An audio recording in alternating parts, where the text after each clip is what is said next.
Okay, we're here. We're here for the saddest number. 68, the number right before the happiest number. This is going to be a good episode, folks. I don't know. I'm feeling it. I'm feeling it.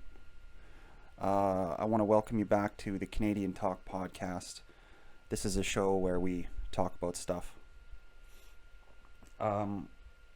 I want to start this show off with a little bit of energy. I just want to have a little bit of gratitude. I can't believe that I'm so lucky to be able to do this, right off the top. And, there's guys out there, like I've played hockey for 27 years, and then you hear a story like this Adam Johnson guy who gets this is the first time this has ever happened. People have had their throat cut before in hockey, but it has never been a death like this.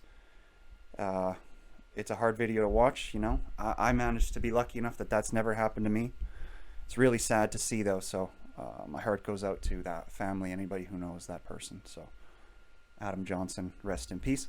Yeah, and that's just, of course, whenever tragedies happen, they make you think of yourself, and that really got me. So I had something on my top of my mind right off the bat. Oh, by the way, next episode 69, it's going to be huge. We got on the king of Kill Tony, basically, except for Tony, the new rising star Rick Diaz. I believe his name is @SadRick on Instagram. You spell his name R-I-C, and then Diaz is actually spelled D-I-E-Z. Or the E and the I might be the other way around, but it's Diaz and Rick are both spelled funny, which I guess is why he's a fucking funny guy. So anyway, he's coming on the show, though. He is hilarious. So I'm looking forward to that. You should all be too. Hell yeah. I mean, this guy's a serious entertainer. By the way, this is what I want to tell you a little bit about a debate I've been having about the podcasts in general, right? I always try to be entertaining, and like it's entertainment first, it's comedy first when it comes to the distribution of information. It's like if you were to be like, hey, let's move these logs from BC to Saskatchewan, but let's do it without wheels. That's what you're doing when you are trying to communicate without any type of entertainment factor to it. But it'd be amazing. The wheel thing seems so obvious, but yet this fact that I am explaining is lost on so many smart people. Like, basically, it is almost an unknown thing, I would say.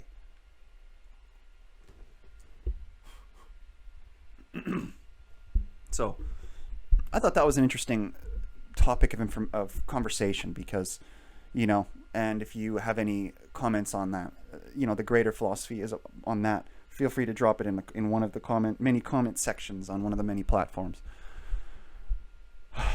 All monitored by me currently, because I am a lowly bum. I really do think that you can't tell people information without being entertaining. Like, I probably shouldn't even have started the podcast by talking about some of that death. But it is just such a current event right now, going on. We're here. It's November 1st, 2023. I was going to do, this is sort of the Halloween episode, but it's November 1st, and I didn't wear a costume, or guess what? Okay, what? I'm a fisherman. How about that? Because I wore a bucket hat, so. I'm a fisherman, or I'm a Unabomber, or I don't know. Who else wears bucket hats? Not good people. Usually people who are up to nefarious things are wearing bucket hats. That's sort of what I like about them. That's just the hat of nefariousness, It's like, don't trust that guy. He's got a fucking bucket hat on. He'll just take it off his head and start asking for money, or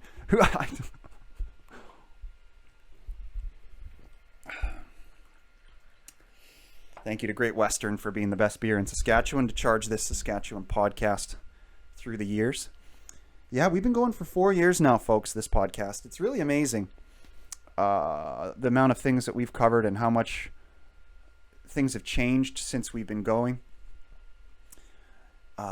Really awesome thing. Just more gratitude. Anyway, let's get into some topics here. I saw a liquor store get robbed by a bunch of kids. Like, on the line of luck, by the way. Speaking of being lucky, I have seen some crazy shit in this past week. Let me before I talk about the liquor store robbery that happened right in front of my face. Let me tell the story about the Killers of the Flower Moon. It was hilarious. It was interesting, to say the least. So, Killers of the Flower Moon, that's the new Martin Scorsese movie. Leo DiCap is in it. And it is a movie, so I wanted to go see it. I go see every movie, every big movie, every Martin Scorsese movie, of course. And I went and seen this movie. So it was interesting. The one-liner joke that I pulled from going to see this movie, and it'll make sense potentially after I tell the story, but I went to a movie about people being removed from an area because of who they are. And then I went to a movie about that, Killers of the Flower Moon. The Osage people, it's a native tribe getting removed from an area that they are being told that they're not being told anything. They're just being removed from an area that they have sort of rights to be in. While I'm at this movie about that, I see Native Americans getting removed from the movie theater, an area they have the right to be in. It was such critical irony. I almost couldn't even handle it. It was ridiculous. So, but anyway, so this is what happened though. This is what got them removed. And I mean, I'm not saying that they shouldn't have been removed, By the way, the reason I'm holding up this fucking stupid mic is because my good arm mic, its cord is wrecked. So I got another one on the way from Amazon. Another cord. Fucking pissed me off a little bit. That it broke so easily. Like, you know how you got the plugins and sometimes they'll just break right there, right at the edge of where this stupid. God, like, can you please design that better? Please. Like, God. Anyway, I'm at this movie and we see this group of native people come in. Aboriginals, whatever you want me to call them, okay? We just gave them $2 billion. At this point, I think we can call them Indians again. They've been reparated. So, I'm at this movie, having a good time. Can tell there's some other natives already at the movie, being a little rowdy. But a group comes in, about an older guy, probably 45, his wife around the same age, and one younger gal. You wouldn't call her a kid, but she was like a teenager. And I won't tell you about the other group that we watched get kicked out too, but let's just focus on this one because the situations are similar. The gender is just swapped. So the old guy is walking up the stairs. I can tell he's a little worse for wear. So I'm like, oh, he must just be drunk or whatever. And he stumbles. So because I'm at the seat in the very back. And I would have been in the seat right beside him, but I switched my seat over to the back corner because, I don't know, I just like the back corner. And he is standing in front of us. We're in the back corner, all hidden. And he stumbles and just about falls, and he grabs, the arm rail. And I'm like, uh-oh, here we go. And he starts to... His two ladies walk down the aisle a little bit to their seats. And he starts to walk down the aisle. And I realize, oh, shit. This guy's vision hasn't adjusted yet to, the lighting in here. He can't see a thing. And he's obviously drunk or on drugs or something. He fucking catches doesn't even make it one step. Catches his leg on the first theater seat. Rolls over top of it, head first. Smacks his face on the top of the theater seat. And I don't even know if I can properly describe how violent this fall was. He fucking smashed himself, rolls over, lands on the floor, rolls down the flight of stairs, full on yard sales himself down the stairs at the cinema. And I'm like, oh God, he's not even going to be able to get back up. He lays there for probably a good 30, a little bit. He recuperates. He lays there. He finally sort of stumbles to his feet, because he seems to be okay when he's got the arm rails. So he grabs the arm rail, he walks up the stairs, and just kind of slumps down into the first seat on the edge. So he made it to his seat. The two ladies come over and sit closer to him that are with him, and I hear them kind of whispering. The lady's like, why did you even come here? I kind of felt bad for the lady, honestly. But anyway, it's still kind of funny at this point because this guy he might be a nice guy at this point. He hasn't been disruptive in any way. But you know me, I'm standing behind him waiting for him. Hey, is he going to have a theater voice? Is he going to have a theater voice? Is this man going to have his wits about him enough to know to not talk at normal volume? That is what it tells you if he's on drugs, totally pissed, or like whether it's what ratio of drugs to alcohol to idiot is this guy. The trifecta, the great trifecta of problems. So he his lady asks him like a quick question. He starts talking loudly, and I was gonna give him the benefit of the doubt for quite a while, because I already thought this was kind of funny to see the amount of drunk natives at this movie about portraying natives fucking 200 years ago as being elegant and whatever, and having a setup of a society when even nowadays they don't have that. I thought that was very funny, just to put that plainly. So I was going to kind of let it be, just see what was going to go on. And before I got mad at this guy and was like, hey, can you shut up? But of course, and this is the way she goes. Another guy spoke up first, who was sort of sitting where I would have been sitting if I hadn't switched my seats. It was just a middle-aged guy with his lady. He was a big, thick boy. Like, this boy would have, obviously the guy was pissed out of his mind, but he was a small guy anyway. This guy would have just squished him into a pancake. And but anyway, and the drunk native starts chirping with the white guy. The white guy you can tell he's walking out. He's not afraid of him at all. He walks his woman right beside this drunk native as he was like sitting in his, oh, fuck you, like the walks right in front of him, and he's just like he points his finger right in his face. He just says, shut the fuck up. At least I'm not out in public so pissed I'm rolling down the stairs. And like it was a good exchange. Good, the guy toughed him up. Didn't have to do anything to him physically. I think the drunk guy couldn't even stand, so he wasn't going to be doing anything stupid, I don't think. Even though he was already being stupid, getting into fights with people, and anyway. So, the movie theater employee, I still haven't said anything at this point. I'm just sitting behind enjoying the show. Because the movie has just started, but, it's a 3-hour and 26 movie, so, I mean, hunker down if you're going to try and watch this stupid thing. So, movie theater employee comes in. Cue the big-nosed Jewish movie theater blonde girl, about 23, comes marching up the stairs by herself to see what's going on. She comes and she says, hey, you guys need to be quiet. We've had some complaints about your conduct. And then he's like, and then the woman's like, okay, we'll be quiet. And then he's just like, no. Like, that's what, pretty much all he said was no. And then, oh man, you should have seen the size of the schnoz on this girl too. It was freaking, it was a beak. I was like, I thought she might kick this guy out just by smelling him. Like, I had no idea what this girl. I think she could like smell your thoughts. Her nose was so big. But anyway, so after he says no to her, she goes okay, because she was gonna not kick this guy out. And after he goes no, she goes, okay, you're gonna have to come with me. I'm gonna remove you guys from the cinema. And then they eventually listened to. It was amazing. They listened to her and they walked out, and we got free movie passes. So I got a complimentary movie thing, so I can go to another movie for free or whatever. And she apologized, and I was like, oh, you handled that so good. I complimented her for handling it good. And I think I may have clapped too when the big guy was chirping the native, and I may have clapped my hands a few times. Yeah, I definitely been known to clap at times where I'm excited. And that's the story of the one group of drunk natives that got removed from Killers of the Flower Moon, which is a movie about natives and getting too, drunk and not being able to handle themselves. It's just so ironic. But anyway, so the movie. Let me give you a quick recap on the movie. But this isn't a fucking movie review show here, so I won't take too long. I thought, the reason I went to see it, because I was worried that they were going to start making some racist claims about white people or something like that. I wanted to go sniff my nose around, because Martin Scorsese shouldn't be fucking around.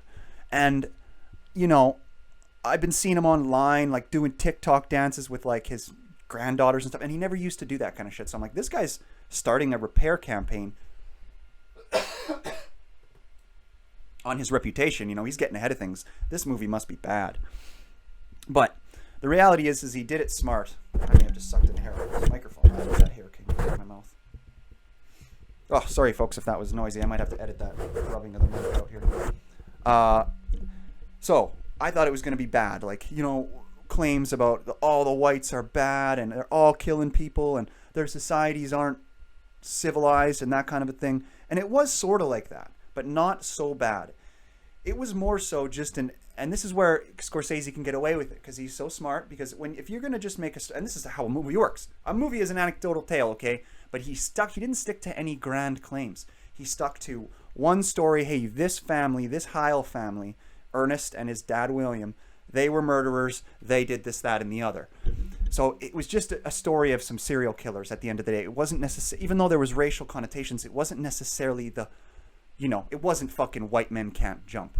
Like, it wasn't so racist that it was just not fit. It shouldn't be a mainstream. Like, it was okay. He did a good job toting the line of that. So I did enjoy that. And yeah, I mean, so basically it's just a story of these two guys. His dad controls him, and he's got a couple handsome sons, and they marry native girls, and then essentially, you know, because they have so much influence in the town of whites, there'll be rumors. They can start rumors. They will spread rumors. Oh, this is a drunk. This native girl here is his wife of whoever, Ernest. She's a drunk, and then, you know, they would go take her out, get her drunk, and bring her out into the forest, and then kill her, and then nobody would investigate. They would assume that she shot herself in the head, or something like that, suicide while she was drunk. And it happened over and over again until it happened 3 times, and then the final sister went to the president and was like, "Hey, they're killing us," and then they came back and saved him. But so the main, if we're going to talk about the main grand racial claims that they're talking about to do with the whites from this movie, I would have to say the most mean one that they're making is just, let me just check my levels here. Everything's good. I would say the meanest thing that they're claiming is that, like, all the other people in the town, they sort of knew about these two bad guys who were getting wives and murdering them in ways that they couldn't be caught, and to get head rights, or the Indians' land that I guess that they owned, even though their culture says that the land is for everyone, yet I guess they get head rights. It's like you can't really get the best of both worlds. But again, this type of hypocrisy is exactly why we are where we are today. Anyway, we just gave him $2.5 billion, so just anyway, we'll just shut the fuck up on that. So that's that movie, Killers of the Flower Moon. Saw a drunk native in a movie about drunk natives, and yeah, onto the fucking liquor store story. So I go to the liquor store to get some fucking Great Western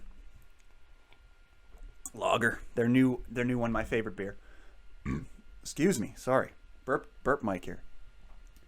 And I pull up. I just imagine me pulling up in front of the Sobeys liquor, or whatever liquor store. Okay, sorry, Sobeys. It's just a nameless liquor store. It may not have been a Sobeys. I can't remember. I pull up in front of this liquor store. It's got a big glass front. I see about 12 young, they happen to be Aboriginals as well, kids. Amazing, a shocking amount of girls. Like 10 girls and maybe two or three boys. And they are darting. They're probably aged 10 to 14, I would say max. And they each have like maybe 6 bottles of vodka in their arms. All of them are laughing and hollering, and they start booking it out into a big parking lot, large parking lot. So yeah, and you know, went in there, got my beer. I walk into the liquor store. I was like, "Did you guys really just get robbed?" And the employee's like, "Yep." I was like, "Oh man." And it was it was just kind of a funny situation to walk into a place that was freshly robbed and just be like, "Hey, how you guys doing? Was that just a pack of humans that looted you?" And they're like, "Yep, oopsie, insurance claim." Jeez. But it's scary. It's sad because these kids, if any of them are caught, right, they will likely not get held accountable just for what they stole. They will get held accountable for what everybody stole, which will be over 1,000. And that means if they get convicted of theft over 1,000, they're going to be in juvie for the rest of their teens. It'll affect their whole life. They'll be charged once they turn 18 with theft, with larceny. It's sad, if that's the right word, larceny. Anyway, speaking of crimes, got a couple crimes that happened. I mean, Matthew Perry died. They don't know what did it yet. We'll tell you November 1st here. We don't know yet. He drowned in his jacuzzi tub, but we don't know if it was any intoxicants or if it was something like that, or if he just fell asleep, gulped in water, had a pulmonary, edema or edema or whatever they're fucking called. Anyway, Matthew Perry dead. Yeah, Friends, the heart of the America. And Derek Lewis, the UFC fighter, got arrested for dangerous driving. Apparently he was driving 140 in a 50 zone, miles per hour. So that's like almost 3 times the speed limit in miles per hour. That's pretty wild. Kind of crazy, but I mean that's sort of how you expect these UFC fighters to behave. Another interesting little fact about UFC lately, if you don't watch out every minute of it like I do, but this was in one of the main events, so it has been getting talked about. I think it was like the third from the main. It was that fancy. Oh man, there's actually 2 things I want to talk about to do with the UFC, but what happened? There was this one stoppage that was crazy. This was in the prelims. A dude got kicked in the nuts, and they stopped the fight. And the guy who got kicked in the nuts lost the fight. I was outraged over that. And I had fucking money on that one. The other one was in, I believe, the co-main or the main of the third from the main. And then the 2 fighters. There was one of the dudes was kind of starting to get beat up. And I wish I could remember their names. Let me just go to the list here. One quick second.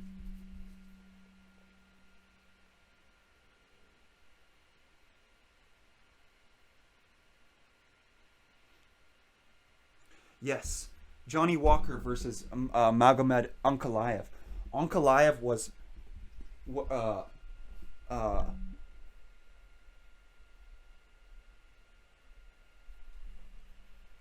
me just remind myself of what happened here so I don't get this wrong.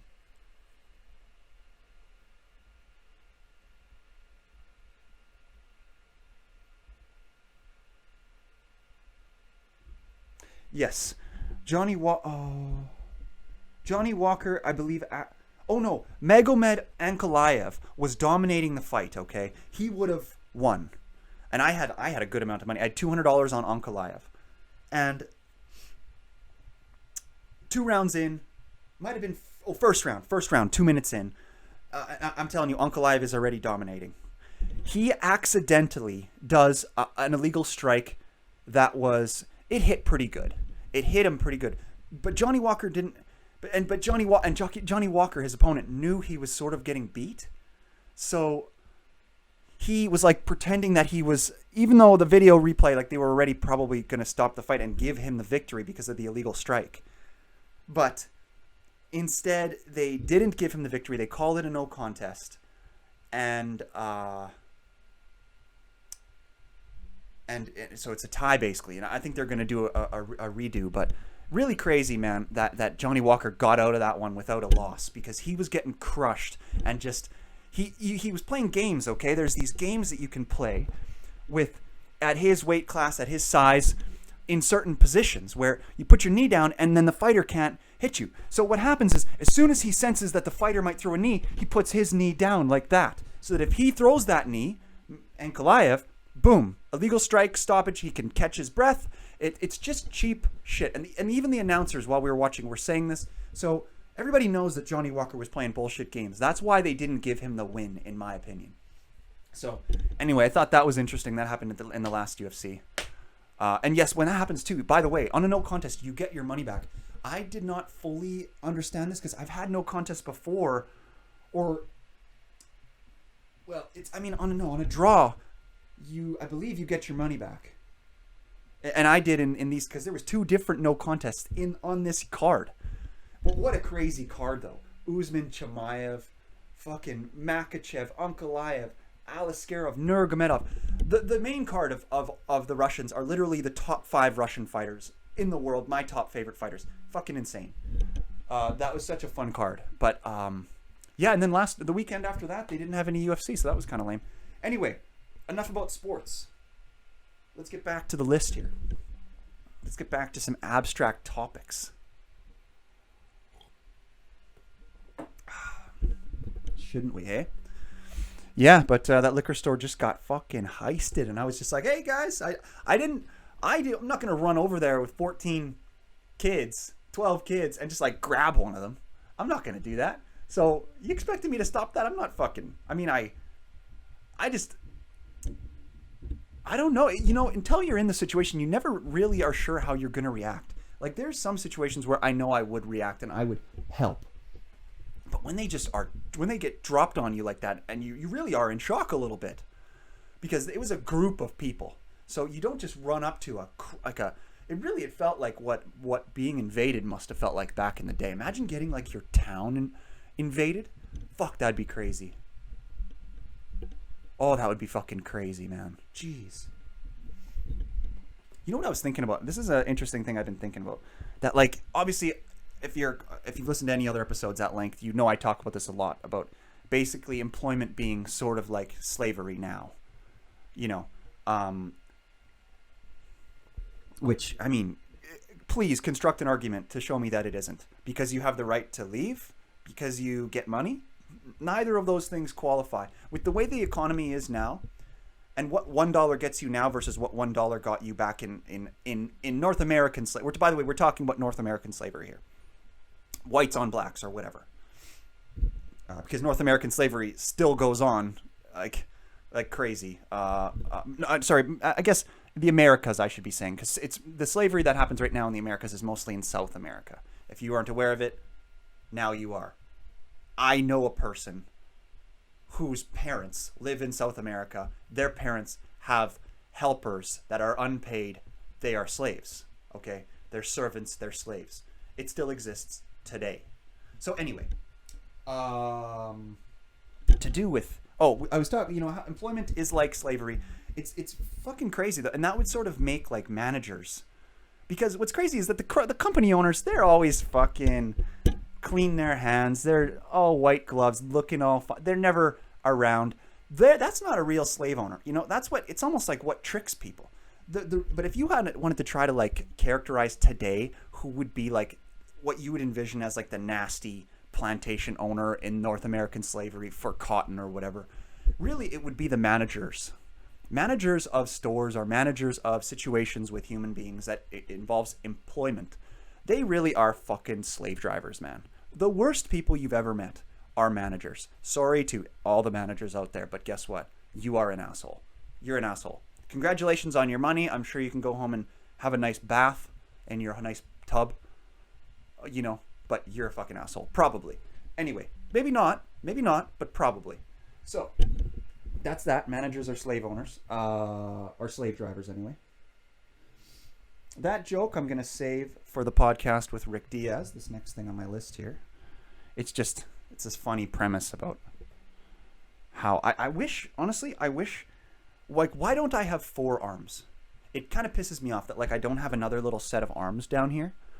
Especially because of, like, how often I need to adjust my groin area. Why isn't there a set of arms that's dedicated just to that? So these arms can be free to do stuff and I can keep that thing happy. Like, you'd think, because with how important your reproductive organ is, you'd think it would have its own set of little, you know, little wiener arms, little T-Rex wiener arms. That's what I want. That's if I had a dream. If anybody asked me what a superpower, I'd probably pick that before I'd pick flying. Another set of arms. I think we are approaching 50 minutes too here, so we won't go too long.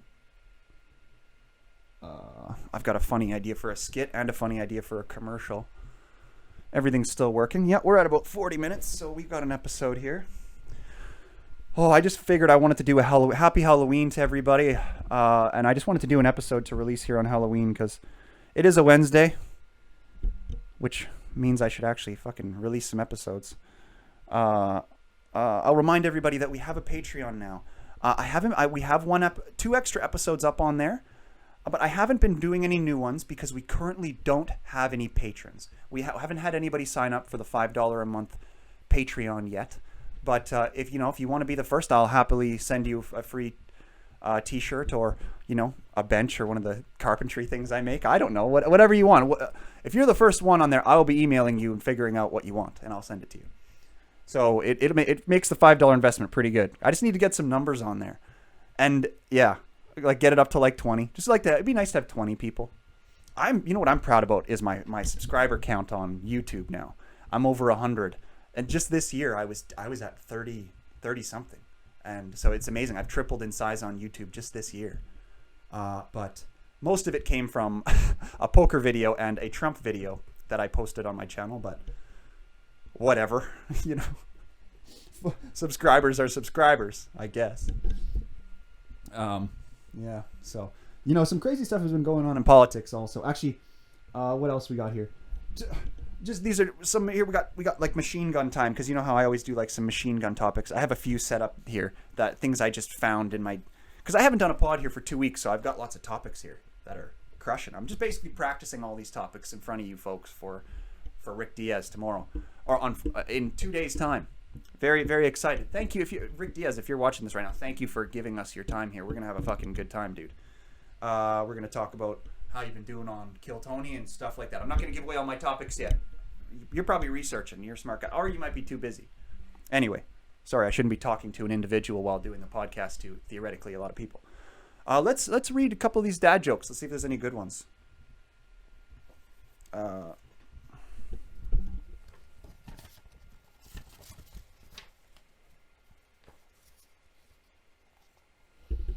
Oh, this one is a story. Bells are really obedient objects. They sound off only when they are told. And they have told spelt as like a toll, Tolled. Fine, but that's like a written joke. It doesn't work. I think that those like obviously those written jokes that where it's a grammar joke, it doesn't work when you tell it. Okay, there's a story in here. I haven't read this. Let's see how it comes out. I used to work in a store that required customers to use an account number at checkout. When shoppers were ready, I would ask them for their number, enter it manually, and then ring them up. One day, a family who I had seen before entered, and the mom and kids wandered off to start shopping. Meanwhile, the dad approached me while I was serving customers, announced his account number to me, and then ran off to join the family without saying anything else. I thought that was weird, but I went on serving. And about 10 minutes later, the family stood in line for my register. When it came to the point where I should have asked for their account number, the dad grinned at me, and I realized what was going on. Fortunately, I have an unusually good memory for numbers, and without skipping a beat, I reeled off the account number he told me earlier. The children both gasped, and their eyes grew wide, looking at their dad in awe. As I rang the shopping items in, I heard the dad say, "See, I told you they were psychic." I told you they were psychic.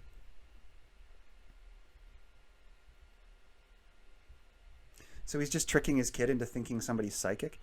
I don't understand why he would want to convince his kids that grocery tellers are psychic. I must be missing something here. Stairs can't be trusted. They're always up to something. Okay, that's enough for today. Dad jokes and a random story that I don't really think was... Sorry to waste your time. We all just wasted our life there together. I don't know. How do you feel? If you like the just some general things. If you like the podcast, please, like I said, subscribe to YouTube. Go to YouTube, one of the videos, and subscribe to it. If you have to create an account, though. That's what's annoying, because YouTube does verification. So that's why it's harder to get subscribers on there than on all the other platforms. But it's the most... I mean, you are paid. So, yeah. Anyway. Oh, what else? Oh, yeah, the machine gun topics. Trudeau did a speech where he called Earth Turtle Island. I was like, okay, enough with this guy. Oh, it's kind of interesting. There, some of us provinces over here, Saskatchewan, Alberta, I think already did it. We are just repealing. I don't know what word you'd use. We are just not going to be paying the carbon tax anymore, I guess. Like for my houses, I haven't gotten a utility bill for longer than what I would expect. And I think it has to do with this dispute over the stuff. So yeah, Scott Moe, I believe our prime minister, I think he's saying that we are not going to be paying the carbon tax anymore. So that's happening. Yeah, Trudeau's really, it's getting crazy. We got elections swirling. They say that Trump is at a historic, like, that has more of a lead in the early polls than anybody who's ever ran. I don't know, it's interesting. Shit, I tell you though, we need a conservative government in Canada quite bad. If I could that's my opinion. We've been liberal government now for at least almost 10 years.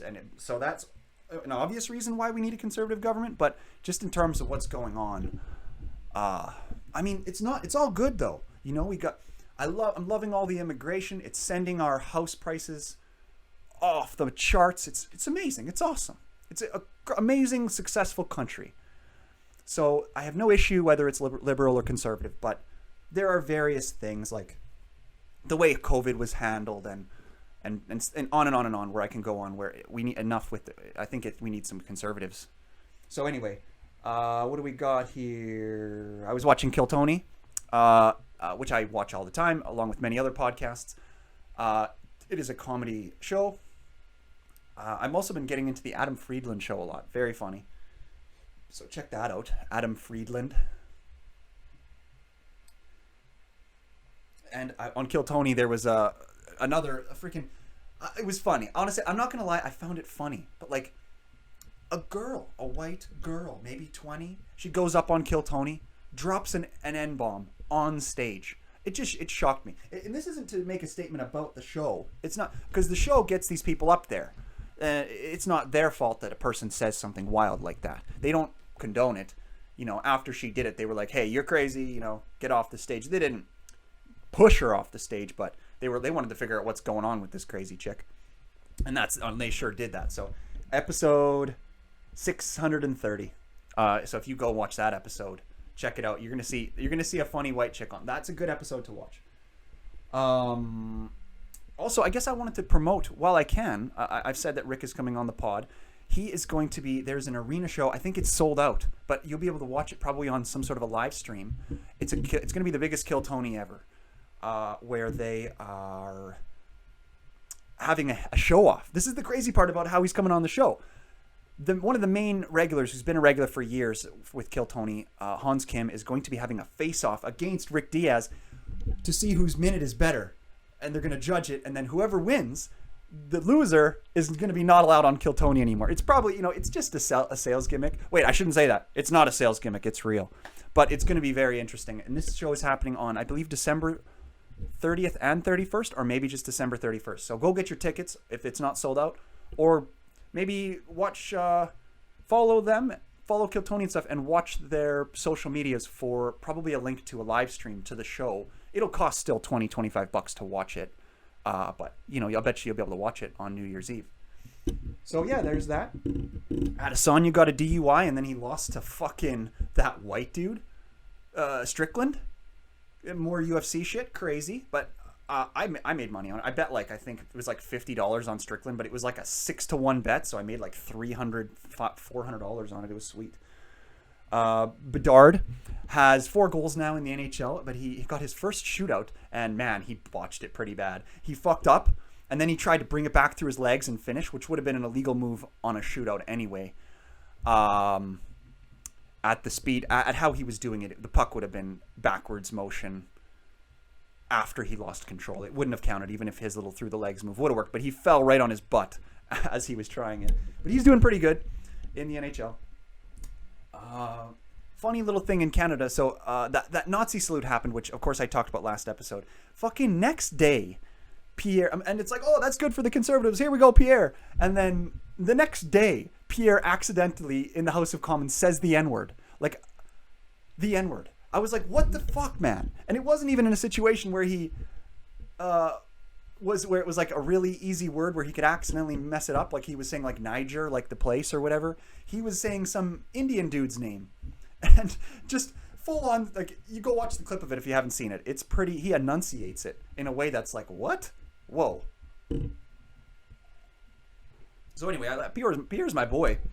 He did pretty good with that apple video with that dude in that apple orchard asking him those stupid questions.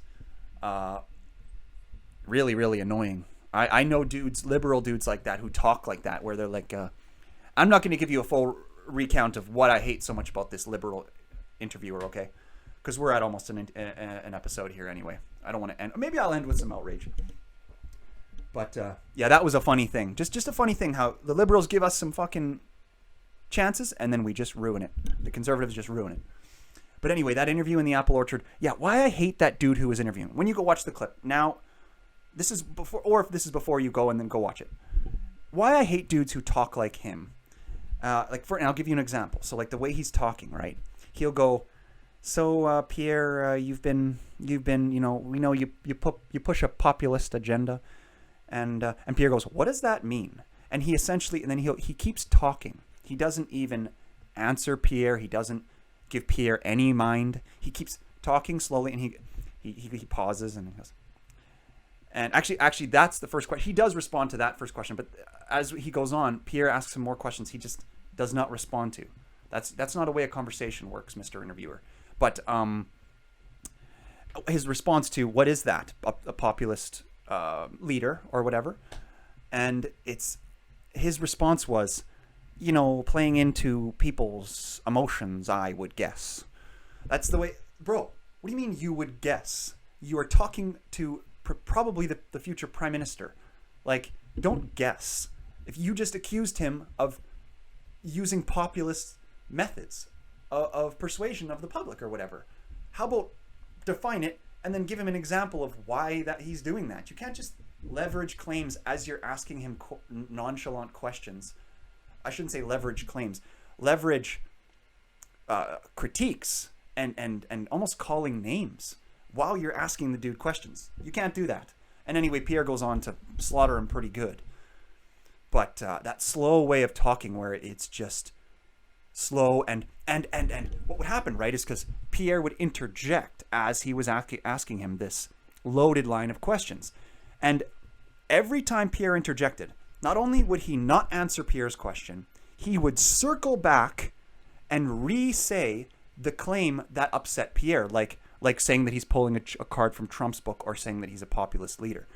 He would literally, after Pierre would go, what's the page? What do you mean I'm pulling a page from Donald Trump? What's the page? And he would literally not answer him, circle back and say, so yes, so basically, if people want to vote for you, given that you are taking a page from Donald Trump, repeating, like essentially just being an absolute dickhead, repeating things. Like this guy clearly has detailed training in how to rile somebody up in a conversation, because there is obvious ways to do it, and circling back like that is one of them. Repetition, stuff like that. Anyway, check out that interview as well. And for now, that's what we'll leave it at. That's what we got on the list. And let me think if anything pops into my mind here right off the hop. I don't know. Let's call that an episode. I was thinking about throwing on the TikTok and doing a little TikTok live here while we do a little more of the pod, but I think that was a pretty good pod. Pretty good hour of high energy chat. So with that, I'm going to leave you guys. This is Canadian Talk. I thank you all for listening. We thank Great Western. We thank the country of Canada, because we love Canada. That's the idea, okay? One of the main principles of this show, aside from, hey, entertainment first, and then just tell people some interesting stuff also, is we are nationalists. Me. But if you're a fan of this show and you are not a nationalist, if you believe that your country is bad, if you believe that government and society needs to be changed in some grand way, if you don't believe in your country, if you don't love your country, at its core, the idea of us being together and working together, I do not want you watching this show. Get lost. So, anyway, with that being said, thank you for watching another episode of the podcast. Let me chug this beer.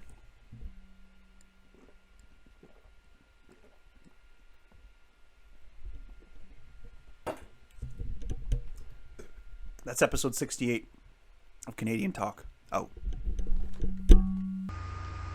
Thanks for listening, and any questions or concerns for the show, as well as voice recordings and voice messages that you'd like us to listen to, or advertisement inquiries, please forward those along to canadiantalkwithstephan@gmail.com. Thanks. We also have a website, Stephanjackson.ca, where you can find a back catalog of all our episodes, and we're also on YouTube, where you can find the video versions.